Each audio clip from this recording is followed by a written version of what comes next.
Will the real Joe Root please stand up? And certainly has today in this fourth test, day one at Ranchi. It's a rearguard action, which has really put Rohit and his men back. I was trying all the R's in my introduction, but we have, of course, our very own Somesh Agarwal and Googly with us. Som, good to see you, man. Which part of the world are you from? So yeah, so it's not for your information; it's for the others, I think. So I'm in Amsterdam now. And how's So life with the Dutch cricket team? All swimmingly there? all well, all well. I think they are in Nepal, if I'm not mistaken. So Yeah, keen eye on that indeed. But good to see you, Soma, after a long time. It'll be fascinating to pick your mind and, of course, get your comments cracking. Everyone who's seen Soma after a while, because I know he's a definite liked one on this platform. Speaking of liked one on this platform, we have Gurkira joining us from Europe as well, by the looks of his fashion outfit today. Where are you? Sweden, sir? Stockholm?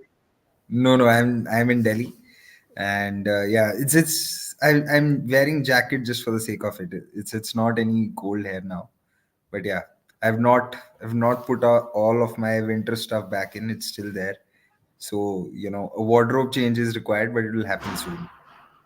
Okay, let's see what wardrobe he will, of course, change into, because there's so much to talk about in terms of cricket, not just today, but of course later today with the WPL kicking off as well. We're doing a watch along, so join us then. But all the talk in the next half an hour on this cricket.com review, of course, talking about day one, because England right now, just to recap, 302 for 7 at stumps home, and they were 112 for 5 at lunch. And I'm guessing you fell asleep and dozed off, but not so much to miss the action. They've got what? 190 runs in the last 2 wickets. That's quite ridiculous. yeah, all in all, it just makes it England's day because India started on a very positive note. I was just thinking that Akashdeep shouldn't go the Pankaj Singh way when there was that no ball, because that was a super ball. Let alone the technique of Zach Crawley to have that gap between his bat and pad. But that was a super ball. Once that no ball happened, I was just wishing कि ये Pankaj Singh वाला route नहीं पकड़ना चाहिए, but that didn't happen. He had like 3 quality wickets up front, and then 2 more wickets before lunch. But after that, it was all England. And like I said, at the end of the day, it just seems like England's day. Absolutely. Before I just get to Gurkirat right now, so I'm coming back to that Akash story. Did you get surprised when you saw the team sheet in the morning? Because for him to be India's 313th Test player, were you thinking Mukesh, or do you think Akashdeep now is vindicated? Yeah, the only opinion that I had about the 11 was that India should persist with Rajat Patidar, because apart from that, I was okay with Akashdeep's inclusion over Mukesh, because I've been feeling this for a while that India really needs to now build a crop of fast bowlers when they tour overseas, because Shami is not getting any younger. He's been ruled out of the IPL like we saw, and he's actually targeting BGT. So that means the injury is quite severe, and Bumrah is himself is not. No, he needs to be preserved for the big tournaments. And Siraj has his sine curve days on and off. So you need that next crop of fast bowlers, especially for away conditions. So good time to have a look in. And of course, once I knew that India are playing someone from RCB in a test format, I was not surprised, because RCB historically have always had very good test players in their team. Get in there. He pointed that out, not me. So all the blokes in the comments can stuff it. But good to see all you guys in the comments, which I'll take in just a bit. But I want to get Gurkirat's first thoughts on this day. Paji, how do you sum it up now? 302 for 7. If someone missed the entire day, they'd be like, even Stevens. But it wasn't the case, really.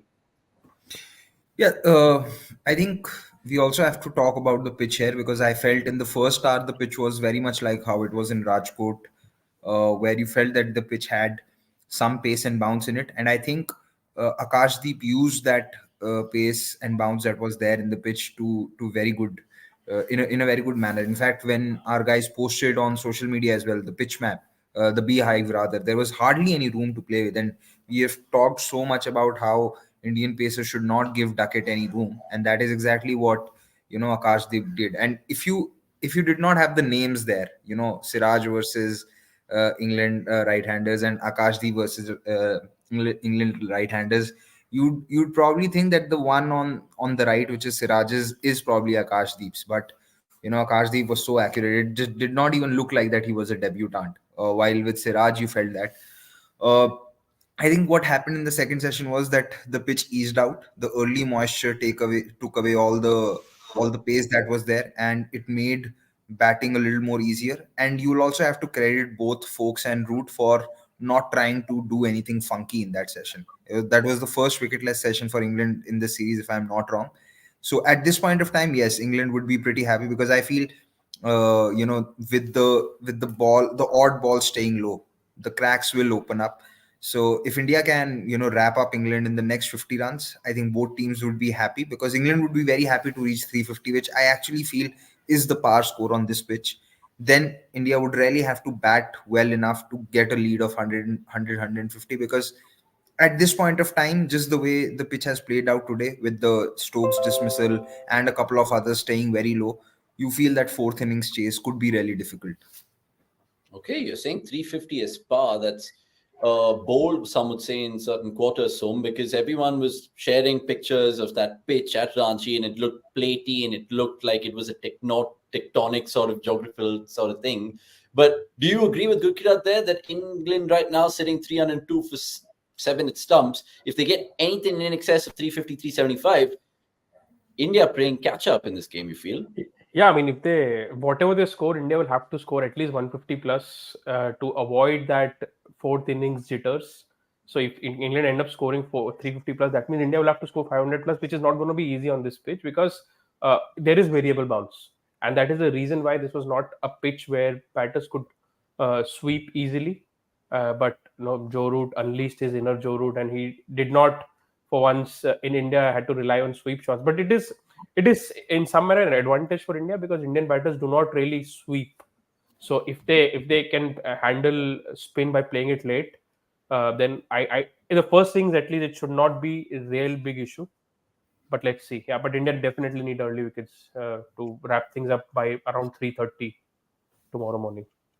Okay, interesting. Let me know if you guys agree with Som and Gurkirat and their first thoughts, because there's plenty more to come in this cricket.com review, including trivia from us later on in the show. And not to forget, we're going to talk about Root and a little bit more on Akashdeep in that Showstopper segment. But good to see all you lovely people in the comments. Coco Tai joining us from Twitter. And you guys all asked some pertinent questions, and that's why this community is kind of gone on where it's gone on, 46K and strong right now. So we'll take some of the good ones and the not so good ones at the end of the show, so keep them coming through. But I want to, of course, start chronologically, and we'll start at only one place with regards to the Showstopper, and we've gone for, of course, Akashdeep.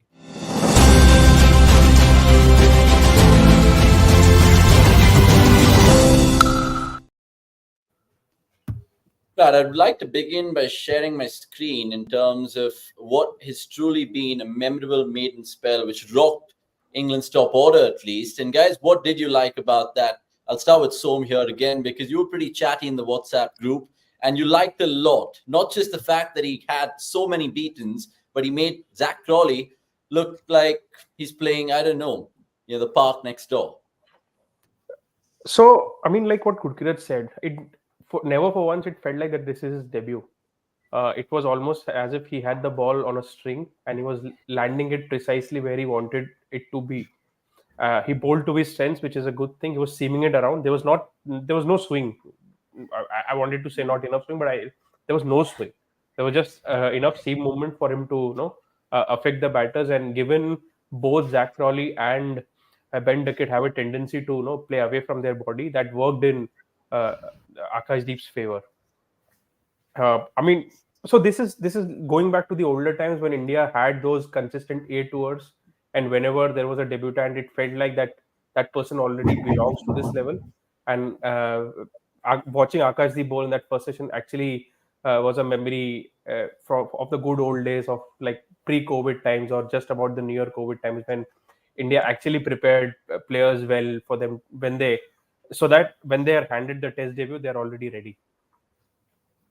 Yeah, and it makes you think, because we were making silly little comparisons on that WhatsApp chat group, Gurkirat, and I said he's a little bit like Gillespie around the wicket to Wavell Hines when he got Ben Duckett out, and then Som said Chris Cairns, and it gives you the impression. Action तो मुझे अभी भी लगता है कि it's a bit like Chris Cairns, but early Chris Cairns because the pace is quite higher than what Chris Cairns had later on in his career.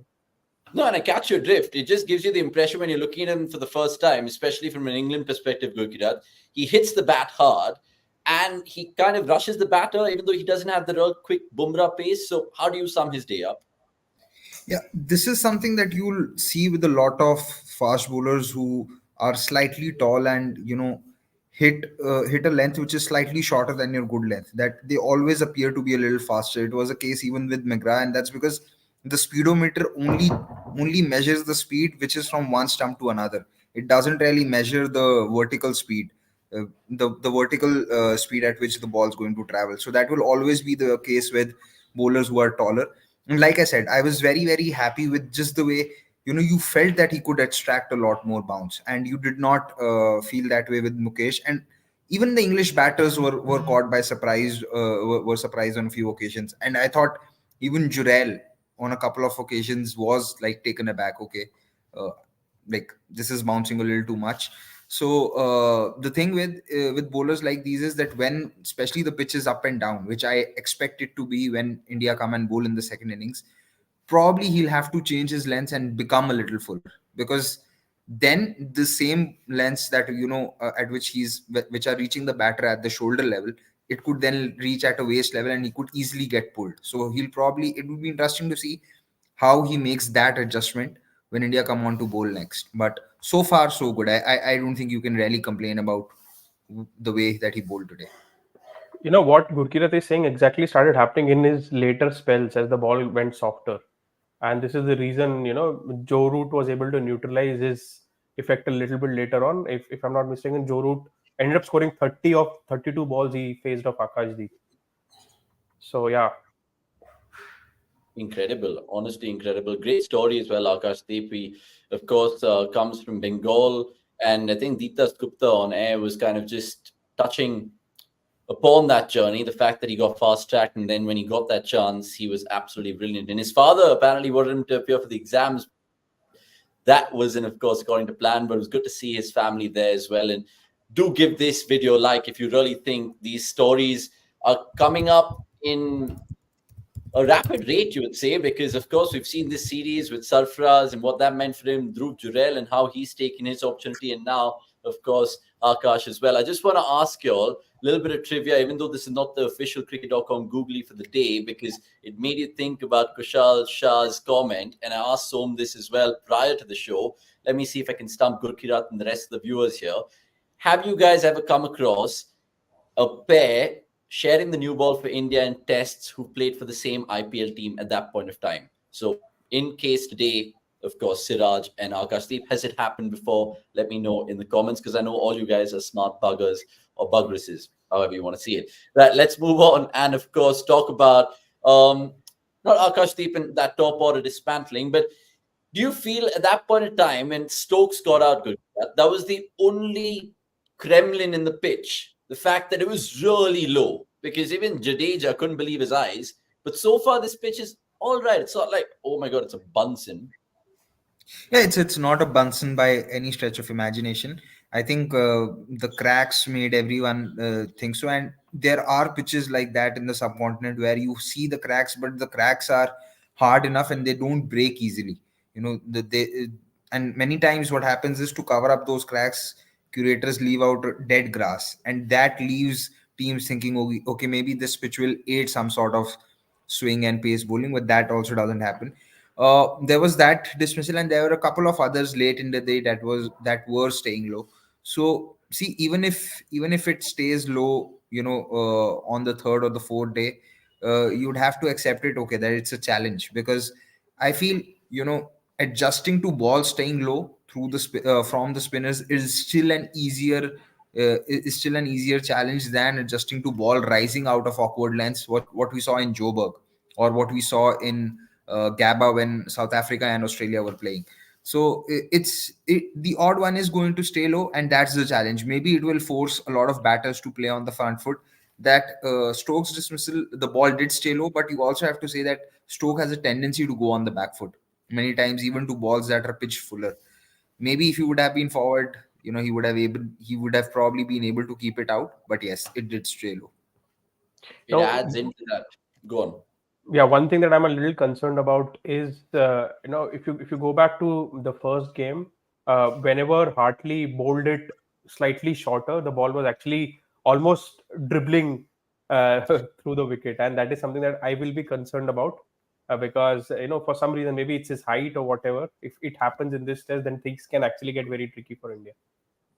Yeah, it makes you think. And also, really appreciate the comments coming through right now. And he's not left the cricket.com by any stretch of the Yeah, imagination. Avnish झूठ बोलता है तुम लोगों से.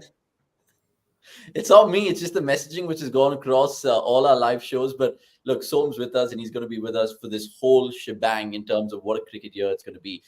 Karan, you asked some good questions. Again, all these miscellaneous ones I'll definitely throw to Gurkirat and Som at the end of the show. So hold on to your horses. And Clint Francis, Hayes, there's so many good people in the chat that we'd like to tend to, which we will. But just speaking about Joe Root then, because guys, it's his slowest test century in 5 years. It's his third slowest test century ever.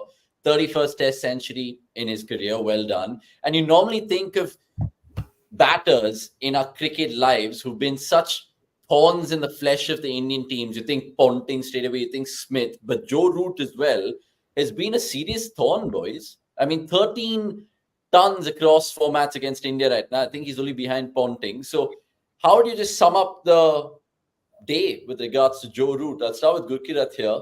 How much did you like of it? How much was it needed? How much was it the true old Joe Root that we all love, maybe loathe? See, at some point, you did expect that this innings will come. In fact, it would have been, as a cricket viewer, it would have been disappointing to see the series without one substantial knock from Root. It's good that it has come at a stage where England really needed it. And you spoke of how this is probably his slowest 100 in the last 5 years and third lowest overall, but he still got to his 100 in what in at a strike rate of nearly 47.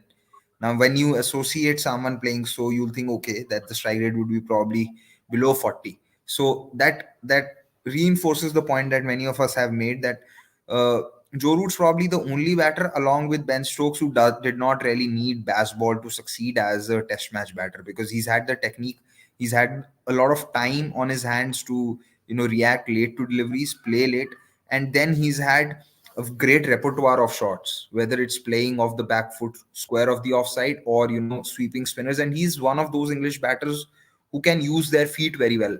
And he, whenever he's, in fact, in recent times when he's got out to spin, he's done a little bit of premeditation. Today, when Ashwin was coming around the wicket, he was not really looking to pull out the sweep. He was actually looking to play it through the offside, and he still managed to do it. So that tells you that this was probably a case where Joe Root told himself that, okay, no funky stuff. Today I'll just bat like a proper test match batter as I used to in Yorkshire.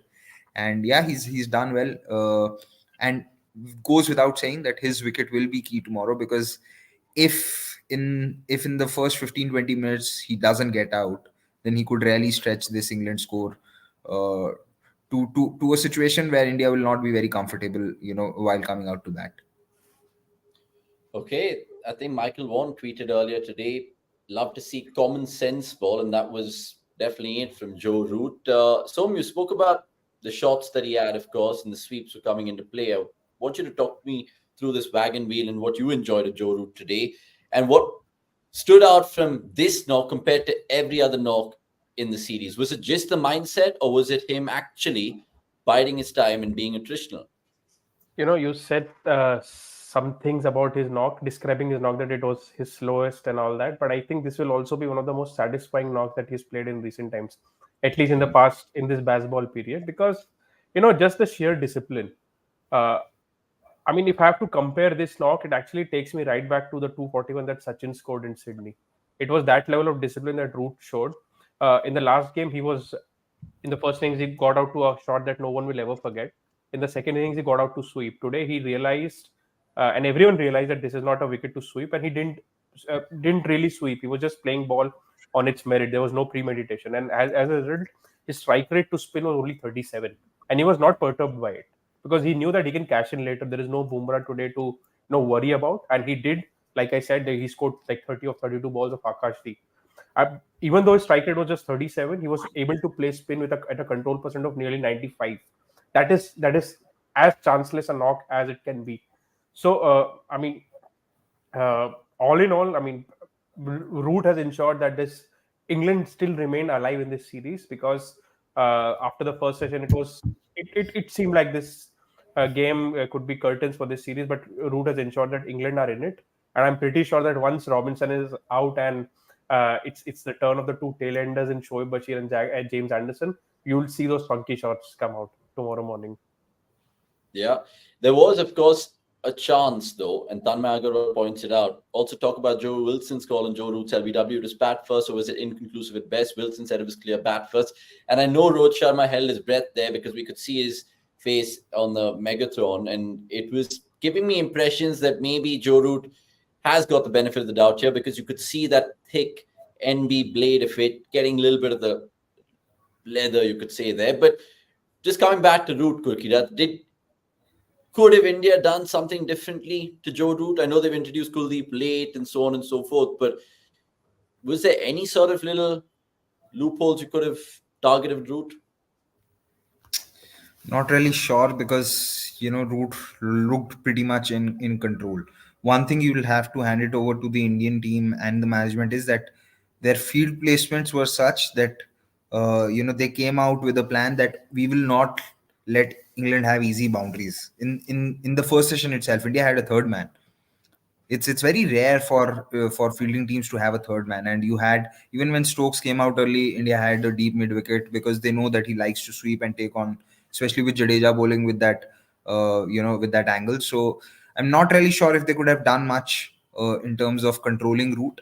And coming to that LBW call, it was probably, I thought what the umpire felt was that when the bat was hitting the pad, that it was probably the ball being squeezed in between, but there was not enough evidence to overturn it. Maybe the umpire could have had taken a few more looks at the replay, but I'm not sure if there was enough evidence to overturn that decision. Okay, 50, if you're watching, please give this video a quick like, and there's more great content coming out. We can rest assure you, because look, Unwind episode 1 is already out with Mike Hesson, and Chuchant, out of all people, has quick to pointed that out, saying, Avnish, nice video, but did not like his tenure. Look, you're entitled to your opinion, and that's what makes cricket so debatable, that everyone has their own opinion. He is going on to quickly correct, so I'm saying, Bhai Sahab, kya compare kar rahe ho? 241 of Sachin control, Somesh itna bhi acha ka knock nahi tha. I think the comparison was in terms of the discipline that he showed, and not, I mean, overall numbers, of course, 241 seems like a bigger number. So that is the reason. But overall, so to show such discipline in this team where England are like gung-ho about them doing everything their way and not wanting to change, it takes some guts, and Joe Root showed that guts out there in the middle. And I felt it was a chanceless knock. Yeah, I mean, look, you could obviously look back at that 241, like you said, but even what Ruth's done this today, and so importantly mentioned, it's kept England alive in the series. He could have folded, and we would have already been talking in an inevitable India 3-1 lead here.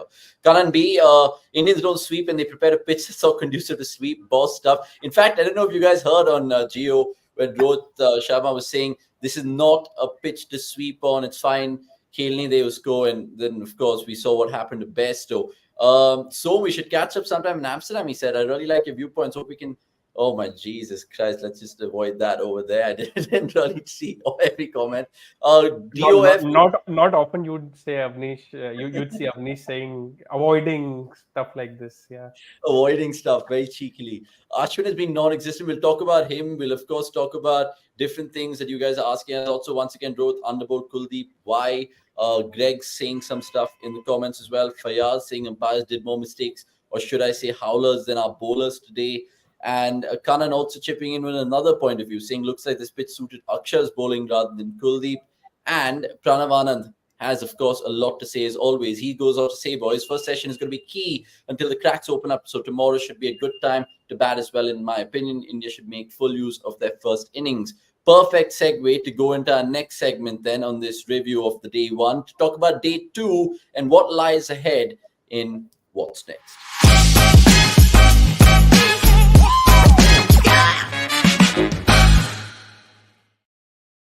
What is next, boys? 302 for 7. How much will they get? Predictions, and marry that with your thoughts of the first innings. I know when I say marry, people look at me strangely, but you know what I mean. Yeah, I'm hoping that India are able to dismiss England by around 350. That means probably in the first hour, and from there on they come out and bat well. By that time, you would also hope that the early moisture is taken out of the surface, and like we said early on in the show, that if England get to 350, then India need to target 500, because you'll need that amount of lead given how the pitch is, because you don't want to take any chances of chasing anything more than 100 in the fourth innings here, given how the ball started to keep low today also. You agree with them, Som? 350, and if Yeah, I they mean, do get an excess, I would want them to wrap things up by 3:30, but I will take 350. Anything over that would really be, make things very, very difficult for India. if England do get 400, India can't win the game then? Am I right in saying that, Som? देखो draw तो हो ही नहीं रहा. So I don't think we'll see draws. We've seen 3-4 day tests. So I think we can already, on wickets like this, you can always rule out draws. It's not the Ranchi 2017 wicket where you'll see a slowest double hundred. So even if England score 400, no team is really out, but India will have to, bat out of their skins, and they'll need at least two very special knocks if England actually end up scoring 400 plus. 350 में one special knock and one semi special, half special will do, but 400 plus you really need like two big innings. Gurkirat, if we look at India's batting in the first innings, whenever they do get the chance to, all eyes will naturally be on Yashasvi Jaiswal. Now, if he does get a low score and the law of averages catch up with him, then all eyes fall on that middle order again, in particular Rajat Patidar. And I think Somesh was mentioning that point earlier about the Patidar inclusion today. He's had 4 bites of the cherry in terms of 2 tests, 4 innings, and they're persisting with him. That's a good move, right? Because I know Padikkal is breathing really heavily on his neck. Yeah, it's a good move. I mean, you have to give someone at least a few chances to fail. And like we were discussing in the review after the last test match, there's not been really a pattern of dismissals with respect to Patidar. He's just had random dismissals. So you cannot really point out one weakness so far from the manner of dismissals. Having said that, the pressure would be there because runs haven't come. While runs came for Sarfaraz, runs also, there was a substantial innings from Jurel, but nothing from the bat of Patidar. So a very important innings for him, regardless of how much England score. You're on mute. Fuck me. Time to take some questions, boys, and we'll definitely, of course, get everyone's questions right now because some really good ones, and the mute tradition carries on. But before the questions, it is, of course, time to bowl you a Googly.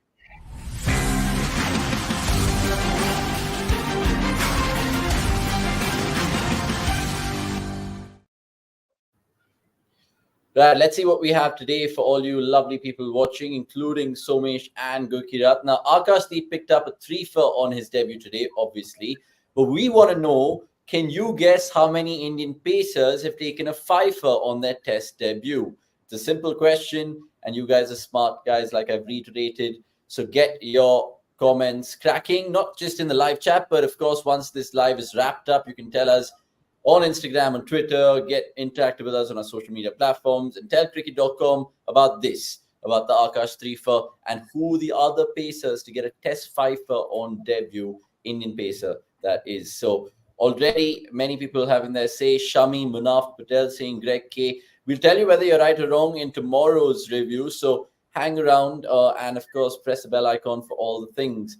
Right, time to take some comments right now before we move on. Let's say England will score 600, reverse psychology, so that they'll get all out tomorrow for 320. I think he's jinxing it over here. And I think there was another question, Som, from Pranam Anand, who says, should Stokes have declared overnight to a shot India with a new ball in the first session, which will be toughest time to bat, it seems? I mean, one won't be surprised if it happens, but I don't think they should, because see, this is a subcontinent test and a wicket where you already have seen ball keeping low on the first day. So whatever runs that England add in the first innings is what extra India would have to get in the fourth innings, and that will make a much bigger difference than that first hour of play in the morning. So I won't be surprised, but I don't think they should.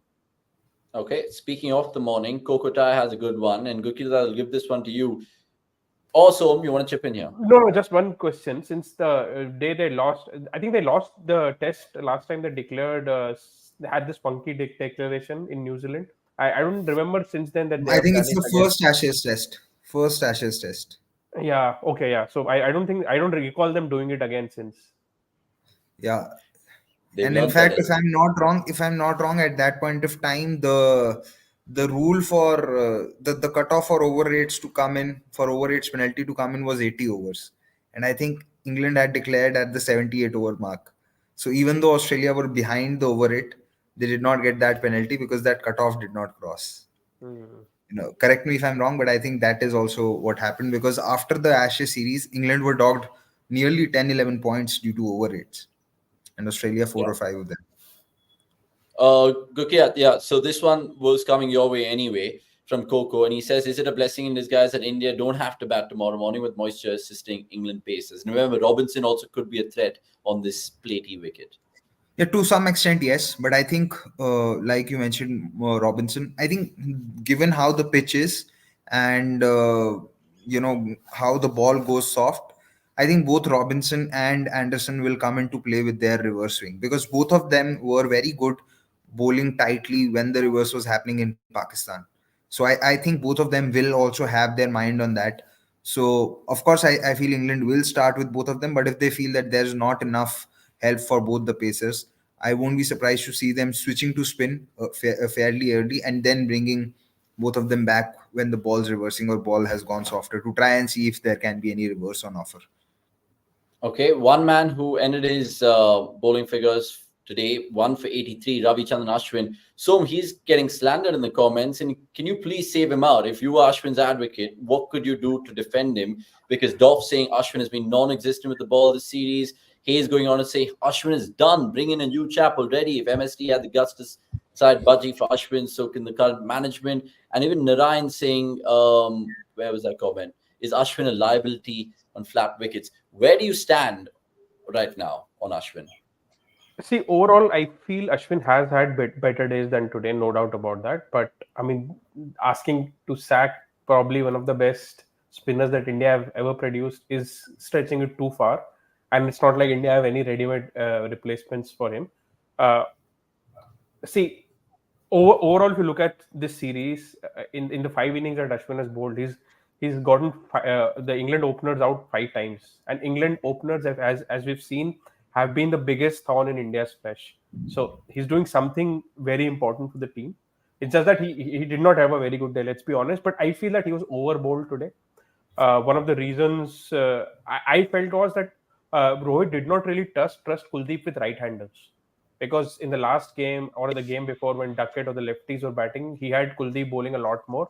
But today, when Duckett was out early and even Stokes was out early, he did not have Kuldeep bowling a lot. So maybe he's not trusting Kuldeep with right-handers a lot, and he had no other option than going back to Ashwin, because Akashdeep was not very impressive after his first spell, and Siraj was completely opposite.